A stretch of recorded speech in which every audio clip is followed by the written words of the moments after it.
Hello, friends. Sophie Cunningham and Lexie Hull really want to stay with the Fever next year. It's pretty clear. I mean, they even caddied for Caitlin Clark at a golf thing. But what's the deal? Why are they being so KY? Turns out it all comes down to the CBA talks. Now, you ever see teammates just click off the court like you know they're going to be good together on the court? Okay.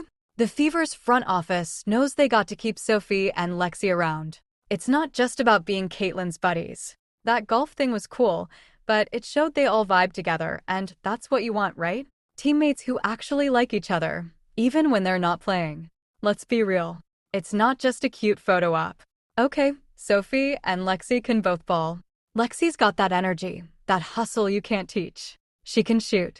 She moves well. She's that glue player every team needs. Sophie's similar, but she's a knockdown shooter from deep. She can handle the ball a little, too.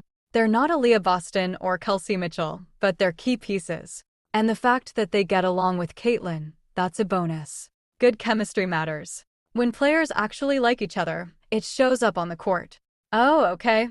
I'm not going to let that thing. Don't hate anyone lie. I'll try not to. Thank you.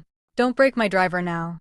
Now, what's also important is that Sophie and Lexie know how much playing with Caitlin helps them. When you play next to a superstar, everyone gets a boost. Sophie especially has gotten more attention since Caitlin came to town. She's smart. She knows it's good to be an indie. Sophie gets asked about her future all the time, and she keeps saying the same thing. At the golf thing, she said Caitlin elevates everyone. She's a generational player. Then she said it depends on the CBA. That's her go-to answer right now. She's putting it on whether there's going to be a season at all.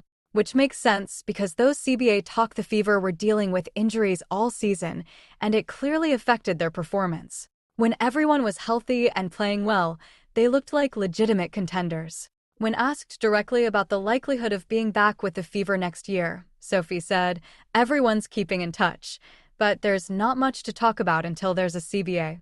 That could read as awkward, but really she's just being practical. Until the CBA gets figured out, teams can't make official moves or sign contracts. So, there's literally nothing to discuss in terms of her contract situation. Sophie also mentioned that the last CBA meeting was about 2 weeks ago and she's not exactly sure where things are at, but the players are standing strong for what they want, which suggests the negotiations are still ongoing and potentially contentious. The players want better pay, better conditions, better everything. The league obviously has budget constraints and other concerns. Finding middle ground takes time. She was even asked about Project B, that new league that's been making headlines.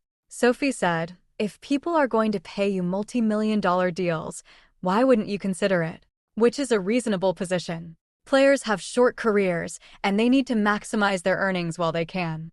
If another league offers more money, it's hard to blame anyone for at least listening to the pitch. But here's the thing. Project B seems to be targeting players closer to the end of their careers who want to get paid before they retire. It's fighting back against the Saudi-backed leagues that have been poaching talent.